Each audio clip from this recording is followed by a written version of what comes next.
Quem gosta de brigar aqui, levanta a mão.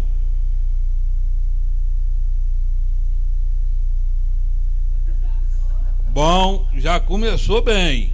E eu já vou avisando logo, eu sou um briguento. Eu gosto de uma briga, mas topada mesmo. E eu, para entrar nela, eu falo com você, não precisa nem fazer força. Se falar que já tem um montinho ali, uma muvuquinha ali, eu já pulo dentro.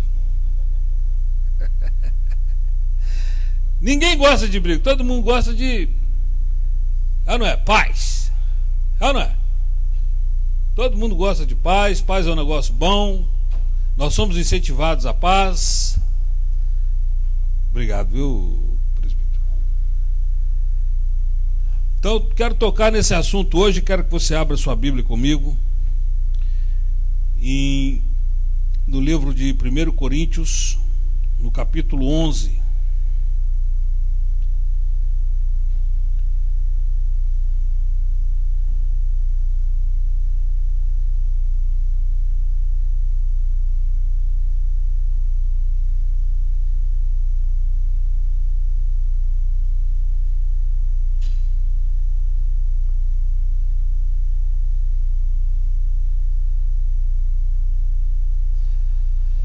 Eu quero ler a partir do verso 28. É uma palavra sobre Santa Ceia. Paulo orienta a igreja a igreja corintiana, ou dos coríntios, a respeito do comportamento na Santa Ceia. Daqui a pouco nós vamos explicar por que ele trouxe essa palavra. Mas ele diz assim: examine-se cada um a si mesmo, e então coma do pão e beba do cálice. Pois quem come e bebe sem discernir o corpo do Senhor, come e bebe para a sua própria condenação. Por isso, há entre vós muitos fracos e doentes, e vários que já dormiram. Mas, se nós tivéssemos o cuidado de examinar a nós mesmos, não receberíamos o juízo. Quando, porém, somos julgados pelo Senhor, estamos sendo disciplinados para que não sejamos condenados com o mundo. Amém? Só até aí, você pode se assentar. Querido, essa palavra, examine-se, está falando sobre uma necessidade de averiguação da atitude do nosso coração, do nosso comportamento, daquilo que flui de nós, e que nós precisamos entender à luz de nós mesmos para não sermos julgados por outro. Então o apóstolo Paulo aqui, ele está chamando aos irmãos para fazer uma avaliação a respeito deles mesmos, a respeito de se o seu comportamento estava sendo adequado ou não, quando eles se ajuntavam para comer, que era um momento comum, né? Coisa boa é comer, e os crentes gostam disso, e aqueles crentes não eram diferentes. Só que quando aquele momento, que era o momento da comunhão, havia se transformado no momento da desunião, porque um trazia uma comida melhor, outro trazia uma comida que não era tão boa, um já chegava na hora para comer e os outros chegavam depois. Então, quer dizer, uns não esperavam pelos outros, já se antecipavam, já não dividiam, já não tinham prazer. Mas por quê? Porque eles estavam dando vazão a uma necessidade do coração do homem, uma necessidade egoística, quando o bom de tudo era a comunhão, porque era a comunhão que Jesus havia pregado. E a pregação dessa comunhão, ela chegou no ápice quando Jesus foi crucificado. Então aí nós começamos a entender que não há unidade sem sacrifício, não há comunhão sem eu abrir mão de alguma coisa. E quando eu fiz a pergunta para você aqui a respeito de se você gosta de brigar, porque há uma distorção muitas vezes no entendimento, porque é ruim brigar, mas é bom brigar. E eu vou explicar isso já, depois que eu concluir isso aqui. Pois quem come e bebe sem discernir o corpo do Senhor, ou seja, a unidade que era promovida pela Santa Ceia, era em função de que alguém havia morrido para que aquela unidade pudesse agora estar acontecendo. Porque se Jesus não tivesse morrido, não tinha unidade, cada um continuava seguindo seu caminho, seus projetos, aquilo que ele havia traçado para a sua vida. Então, o apóstolo Paulo, ele diz aqui: pois quem come e bebe sem discernir o corpo do Senhor, come e bebe para a sua condenação. Eles comiam ali no sentido de glutonaria e, de certa forma, de orgia também, porque pode-se fazer orgia com alimentos. E depois nós podemos pregar sobre isso aí, falar sobre a origem dessa palavra, que é uma das obras da carne, que está no livro de Gálatas, capítulo 6, se não me engano, capítulo 6, o verso 19 em diante. Me corrija se eu estiver errado. 5:19. Mas nós podemos falar sobre isso. Por isso há entre vocês muitos fracos e doentes, e vários já dormiram. Então, quer dizer, ele está dizendo que em função dessa anômala atitude, ou uma atitude inadequada, uma atitude de não se avaliar, porque veja bem, queridos, quando nós chegamos no ambiente, eu gostaria que se você não estivesse entendendo que onde eu quero chegar, se não estiver bem claro, que você me interrompesse, levantasse a mão assim, que eu quero que a gente esteja bem sintonizadinho. Mas quando nós chegamos no lugar, é da nossa preocupação saber o tipo de impressão que nós causamos. Se eu estou agradando, se eu estou servindo, se eu estou para servir, se eu passo indiferente. E nós precisamos fazer essa autoavaliação, porque quando nós avaliamos, olha só o que Paulo fala aqui: por isso há entre vocês muitos fracos e doentes que não estavam se avaliando, né? Mas se nós tivéssemos o cuidado de examinar a nós mesmos, não receberíamos juízo. O que está dizendo aqui, queridão, queridona, deixa eu te dizer uma coisa: vamos voltar lá atrás para nós descobrirmos quem nós somos hoje. A maneira como o nosso passado forjou o nosso presente. Pode ser que muitas vezes a forma como nós estamos agindo hoje é o reflexo daquilo que foi forjado em nós lá atrás, que foi algo anormal, mas que nós estamos agindo hoje como se fosse normal. Você já parou para avaliar se a vida que você leva hoje, as atitudes que você toma hoje, o que você fala hoje, o que você faz hoje, as escolhas que você faz hoje, é baseado no seu passado, ainda que você deseje escondê-lo, excluí-lo, evitá-lo, ainda que você evite isso, mas ele acaba refletindo nas suas atitudes. Você quer ver uma coisa? Pessoas que foram rejeitadas no passado, elas podem muito bem ser exclusivistas hoje. Elas excluem um e incluem outros. Alguém está entendendo o que eu estou dizendo aqui? Amém? Levanta a mão assim, só um pouquinho. Pode ser que as pessoas que foram maltratadas no passado, elas tenham dificuldade hoje. Recentemente nós tivemos uma reunião no lar, onde uma simples pergunta manifestou uma mágoa extraordinária de uma pessoa. Nós perguntamos ali num quebra-gelo, falando assim: olha, você vai contar para nós aqui qual foi a comida boa do seu tempo de infância, que você tem saudade, do que você fazia que te agradava e da surra que você levou, que você nunca mais esqueceu. O sujeito esqueceu a comida, esqueceu o tempo bom, mas lembrou da surra a ponto, se deixava e falava nela 2 horas e 40 minutos. E nós só podíamos ficar ali 40 minutos. E o sujeito lembrou e falou assim: não, porque eu me recordo um dia que eu estava assim, assentado com meus dois amiguinhos lá na sala, e o clube do futebol lá do meu pai, ele estava perdendo, e de repente meu pai ficou tão irado, quando o time dele sofreu um gol, que ele levantou, tinha 5 anos de idade, ele me deu um tapa no rosto. Eu tinha 5 anos de idade.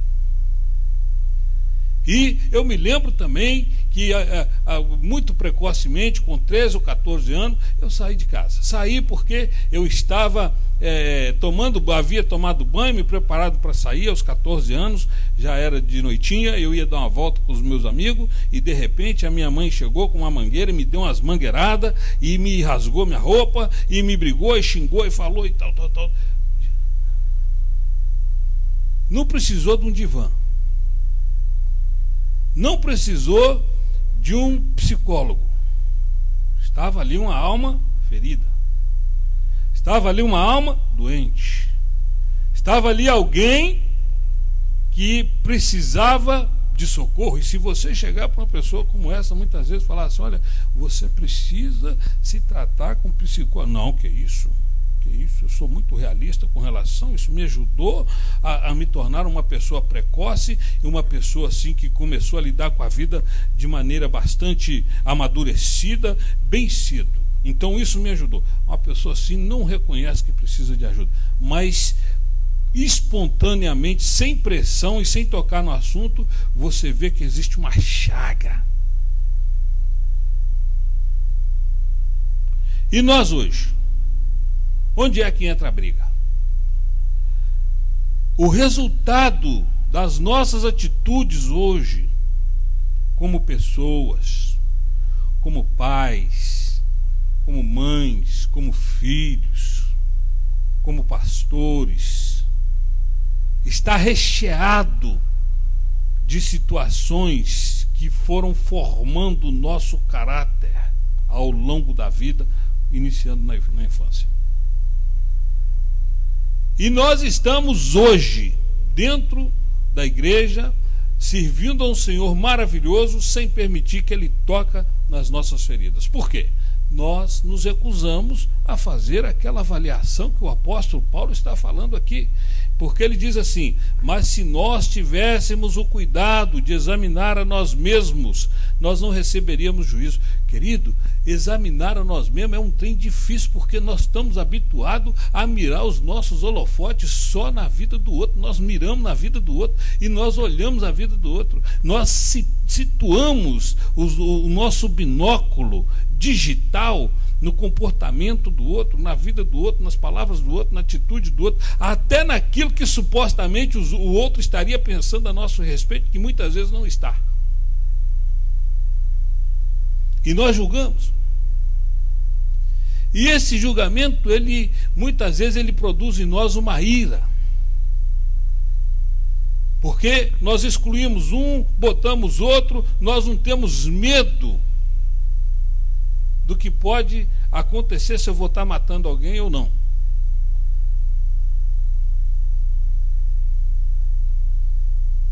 Eu descobri que eu gostava muito de brigar bem cedo. Polêmico.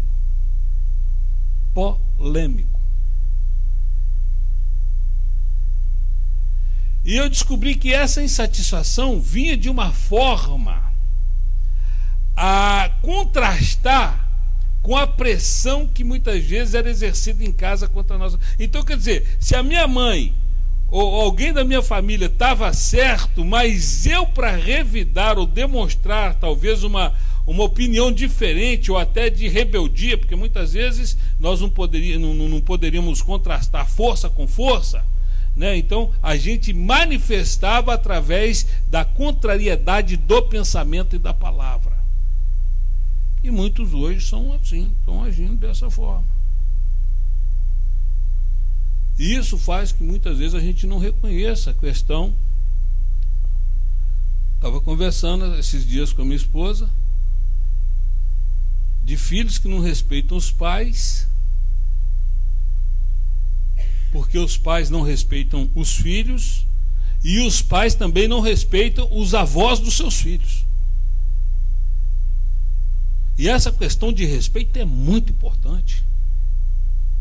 Essa questão não quer dizer aquela questão de você se submeter e deixar a pessoa como se ela fosse o manda-chuva sobre você, mas é reconhecer que existe uma autoridade espiritual. E quando eu entendi que eu precisava brigar, eu tinha uma necessidade, nós temos uma necessidade de brigar, porque o ser humano ele é de briga. Ele pode até dar uma de bonzinho, mas ele é de briga, ele é ranzinza. Porque se você não for de briga, você é um frouxo. Porque a vida nos leva a brigar. Porque você, para não brigar, você teria que concordar com tudo. E para concordar com tudo, só se você tivesse morto, ou então você tivesse a síndrome do escravo. Mas nem a síndrome do escravo cabe em você, porque todo escravo, se perguntar a ele se ele gostaria de ser livre, de sair livre, ele gostaria de sair livre. Ainda que o próprio apóstolo Paulo fala que existia naqueles tempos escravos que amavam os seus patrões, os seus senhores, e queriam se manter sob a sua tutela. Mas em grande parte os escravos gostariam de ser livres. Então, eu descobri que eu gosto de brigar. Só que eu precisei entender que eu precisava escolher o adversário certo para poder estar manifestando aquela ira, aquela revolta. Se nós vivêssemos num mundo sem justiça, sem coisas injustas, nós não teríamos razão para ficar chateados ou para brigar. Mas nós vivemos num mundo injusto. E você, no mínimo, como cristão, como alguém que ama a justiça, você tem que se revoltar contra a injustiça. Nós temos que nos revoltar contra a injustiça social.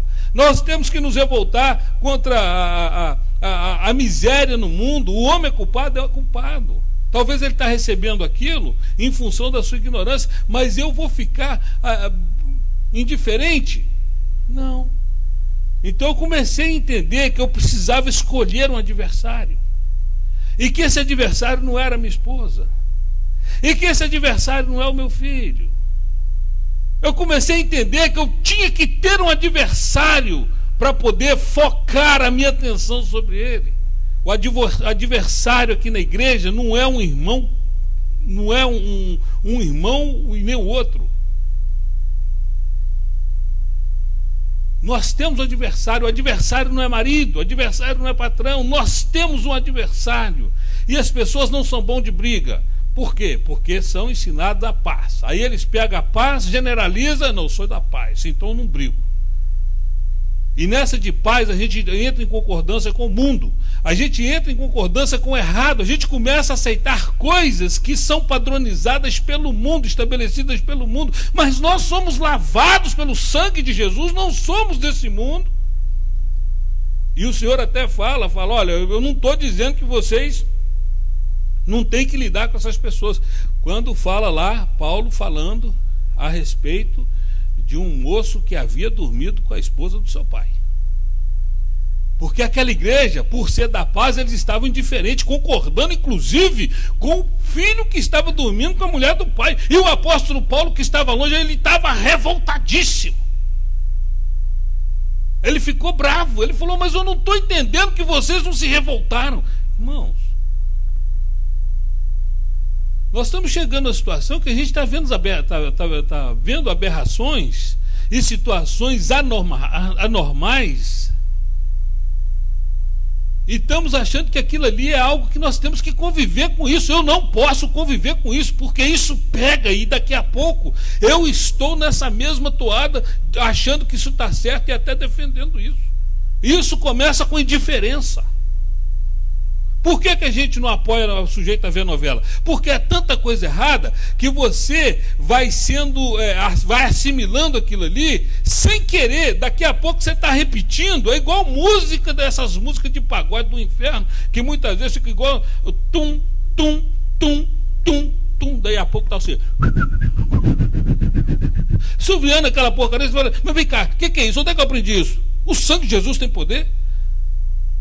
O trem entra. É igual pega a mosca de botequim. Quem já viu pegar a mosca de botequim? É um negócio preguento, assim, nojento, assim, que você chega lá. Aí a gente começa a focar no foco errado. Eu entendi que eu precisava escolher o meu adversário. Que o meu adversário, em primeiro lugar, e agora eu vou fazer uma pergunta para você. Você já parou para pensar nesse adversário? Se você já parou para pensar, levanta a mão assim. Um adversário que você tem. Você já parou para pensar nele? Agora deixa eu fazer uma pergunta para você, que eu estou vendo que você está assim meio ressabiado. Se falar da brincadeira, você entra na toada. Mas quem é ou qual é o maior adversário que você descobriu que você tem? Vou começar a entender se você já parou para pensar nisso, se você me responder essa pergunta. Muito bem.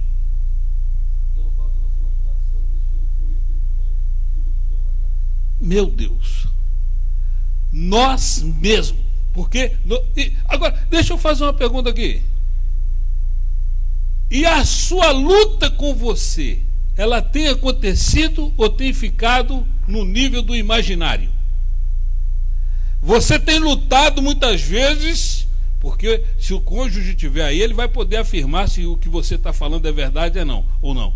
Na hora que você é atacado, você responde na hora, você pensa 3 vezes ou conta até 10. Se você sabe que o seu inimigo é você mesmo.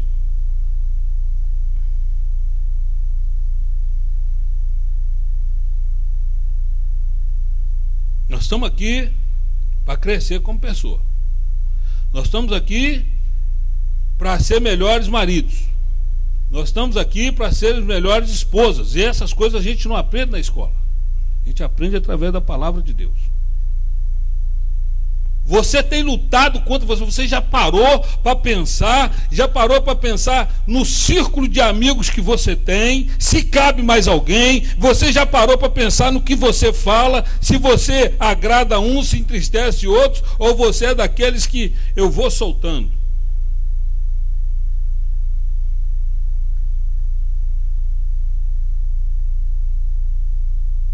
Porque veja bem, quando nós chegamos na casa dos outros para comer, se você não faz isso, está fazendo errado.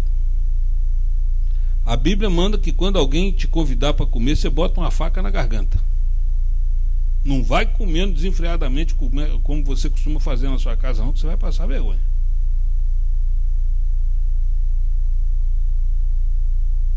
Chega na casa dos outros, a gente até finge assim que é bem etiquetado, né? É ou não é? A gente já pega um garfo ali e já pega uma knife aqui e tal. Já coloca assim bem reduzidinho. Aí os outros insistem bastante. Aí a gente fica com vergonha, fala não. Doido para ele pegar seu prato e ele lá mesmo servir para você não ter que ir lá, não é? E se ele não faz isso, você fica, mas que sujeito. Que a gente faz. Quando se trata de mostrar a nossa imagem para os outros positivamente, a gente faz alguns sacrifícios. Mas normalmente nós somos liberais, sabe por quê? Nós somos irresponsáveis conosco mesmo na atitude que nós temos com os outros. Porque se não tem lei, se não tem limite, se não tem uma regra de etiqueta, eu ajo deliberadamente sem importar se eu estou machucando, se eu estou ferindo, ou se eu estou amargurando alguém. E o que o apóstolo Paulo está falando é para a gente ter cuidado. Cuidado. E ninguém melhor do que eu para falar disso, sabe por quê? Meu irmão, se você me conhecesse há 6 anos atrás, hoje eu sou... Se você me chamar hoje você não, hoje eu sou um santo. Porque antigamente deu vontade de falar, fala, igual cachorro. Deu vontade de deitar, deita. Deu vontade de comer, come. E tem gente que vive desse jeito. E a gente não tem tido essa preocupação porque não achamos que isso afeta a nossa relação com Deus, e afeta a nossa relação com Deus. Eu preciso escolher o meu adversário, e o primeiro sou eu mesmo. Sou eu mesmo. Eu não posso fazer tudo que eu tenho vontade de fazer, ainda que eu tenha o direito de fazer, porque posso todas as coisas, mas o apóstolo Paulo diz que nem todas as coisas me convêm, mas eu posso. Não quer dizer que é pecado, que você não pode fazer isso, não pode fazer aquilo. Você pode fazer qualquer coisa, mas você vai ter que tipo de vantagem se você fizer? Pare e pensa. Precisamos analisar isso. Depois que você descobriu que o seu inimigo é você mesmo,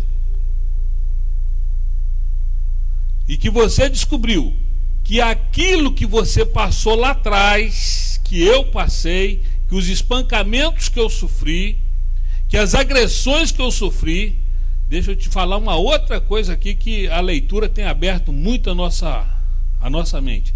Se você foi uma criança que foi muito abusado que eu digo, levou muito tapa na cara, foi sujigado, bateu enquanto seu pai estava fora, o seu irmão mais velho fez isso, o seu tio fez isso, a sua tia fez isso, o seu pai fez isso enquanto sua mãe, você age da mesma forma. Quando não tem alguém adulto do seu lado, e se você tem uma criança que você está te irritando, você faz a mesma coisa, você espanca ela, porque fizeram aquilo com você. Muitos pedófilos confessaram, depois de uma investigação, que o que eles estavam fazendo nada mais era do que aquilo que eles sofreram na infância.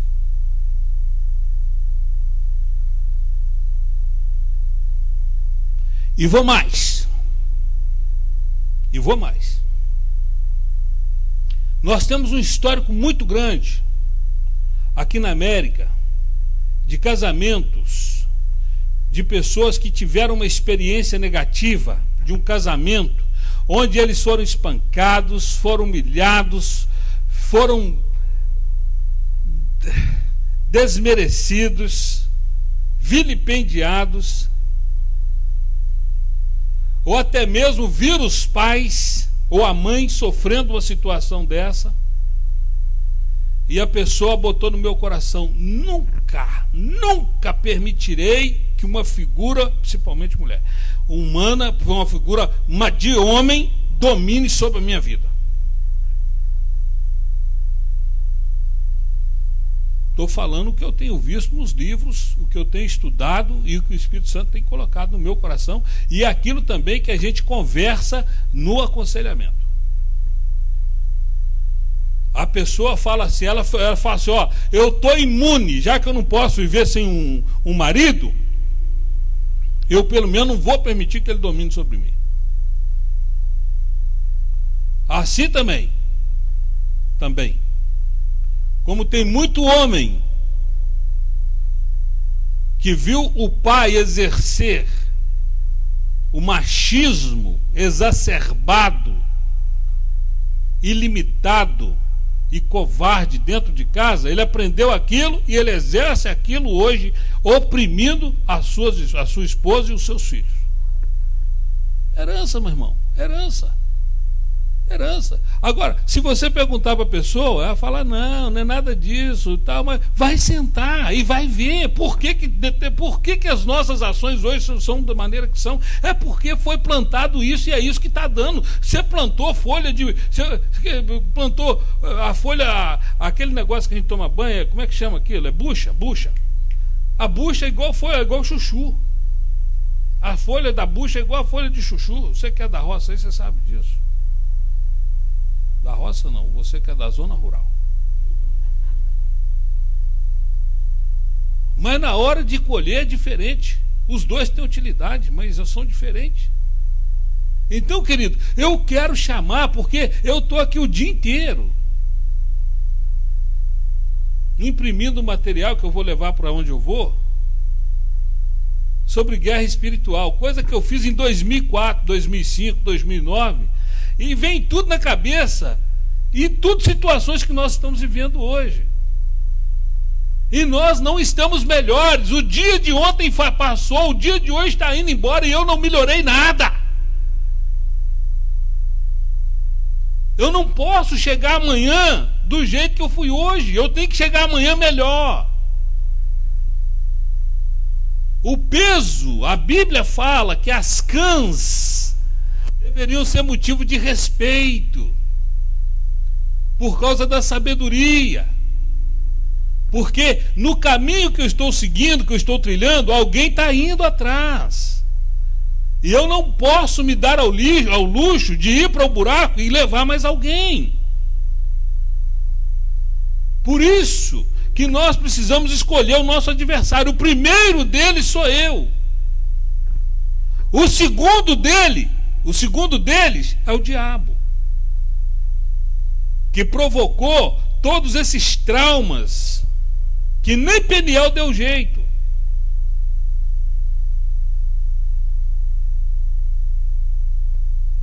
Os irmãos que dominam ou que foram dominados, ou aqueles que foram oprimidos, hoje estão exercendo isso, e é difícil. E naquela época o pai não dava jeito, nem a mãe. Hoje ninguém mais. Ninguém mais. Irmãos, você quer ver uma coisa triste? A gente prega uma palavra aqui, a mensagem inclusive de domingo. A irmã Ed, você colocou aquela mensagem no Facebook? Então o vídeo está privado. Foi você que fez o vídeo, então você despriva o vídeo. Amém? Não, coloquei público no YouTube. Então você vai lá não, bota aquilo público. A mensagem de domingo passado. Tem que ver, irmãos. Nós temos que avaliar, porque nós saímos daqui, chegamos ali fora, a gente fala assim: nossa, aquilo ali, a fulana devia estar aqui para ter ouvido isso. Ela precisava tanto disso. Mas vem cá, e eu? Não é? Agora, e eu? Por que nós estamos aqui? Nós estamos aqui para ser melhor. Eu tenho obrigação de lutar para ser melhor. Na escola, eu ia para a escola para passar de ano, meu irmão. E na vida eu só estou passando de dias, só estou passando de horas, mas não estou passando de qualidade. Eu não estou sendo... E olha que a gente, depois que vai pegando uma certa idade, você tem que melhorar mesmo. Porque se você não aguenta correr, você tem que pelo menos dosar ali, é ou não é? O cara, quando é novo, não, ele sai correndo desembestado. Se ele parar, depois ele recupera. A gente tem que medir o passo na toada, tem que agir com qualidade, tem que começar a pensar, porque o ritmo já não é o mesmo. O que eu estou tendo hoje? Uma outra pergunta. O que eu estou tendo hoje é o máximo que eu posso conseguir? Ou é o que me contenta, já que eu me contento com pouco? Eu vejo que Jesus, durante um certo tempo, ele investiu nos discípulos. Mas ele investiu nos discípulos, mas o foco dele não era os discípulos somente. O foco dele é o mundo, era o mundo. Jesus sabia que eu e você estaríamos aqui nessa noite declarando o nosso amor e a nossa paixão por ele. Porque ele pensou longe. Eu preciso entender isso, que a minha influência... irmãos, eu vou embora um dia. Eu vou. E eu quero que a imagem que fica é daquele sujeito que deixou bênção, que semeou. Não daquele que... Eu confesso para você que às vezes nós somos decepcionados. Por quê? Você olha para uma pessoa assim e você fala assim: nossa, aquela pessoa não tem nada que presta ali. Mas a Bíblia fala uma coisa. A Bíblia diz que num terreiro que estava plantado trigo, chegou Satanás à noite e semeou joio. E o joio às vezes está presente. E eu descobri uma coisa, que ser humano ou pastor não tira joio, porque muitas vezes você pensa que uma pessoa é joio, lá na frente ela dá um fruto glorioso. Dá um fruto que nem você espera, porque a nossa visão, ela é míope, ela é manca. O nosso conceito, ele é limitado. Às vezes você olha assim, eu fico assim, Deus, que bom, porque a gente poderia arrancar tanto fruto bom pensando que era ruim, porque não deu fruto. Chega lá na frente aquele frutão maravilhoso. Vocês vê Pedro, gente. Pedro pisou na bola demais. Até nadar pelado, aquele sujeito, Jesus lá na praia, lá, ele peladão lá, e falou, não, como é que eu faço agora e tal? E negou antes, foi chamado de diabo. Depois pregou no princípio de Atos. Uma multidão se converte. Antes mesmo de Saulo aparecer, de Paulo se manifestar, Pedro, ele faz algo extraordinário. Havia pisado na bola, Jesus chamou ele de diabo, e lá na frente ele deu aquele fruto maravilhoso. A igreja impulsionou com ele. Então deixa eu te falar uma coisa, não julga não. Não julga não. Onde você acha que não dá, vai dar muita coisa boa. É a esperança que eu tenho.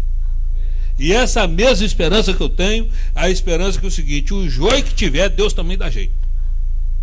E é nessa que nós caminhamos, porque essa é a nossa esperança. Queria que você saísse daqui hoje e refletisse no seu passado, se está tendo alguma coisa ainda que ainda está se manifestando, e pede a Jesus, porque Jesus, ele manifesta em nós, e nós vamos apresentar os frutos que ele apresentou. Amém, queridos? Essa palavra eu quero deixar com você. Eu quero convidar você a ficar de pé para a gente orar, em nome de Jesus. Essa igreja é uma igreja maravilhosa, gente. Eu queria que você trouxesse pessoas para cá para ouvir o que Jesus tem falado conosco, trouxesse pessoas para que elas se sintam amadas aqui, não se sintam excluídas. Nós não somos uma igreja, né, que exclui, né? Não somos aquelas inclusivas também, né? Que diz que igreja inclusiva é aquela que casa lá os gays e tal, esse negócio aí nós não, né? Mas nós amamos essas pessoas também, apesar de não concordarmos com as suas práticas. Então nós queremos que esse espírito ele esteja presente na nossa vida. Amém? Nós vamos orar.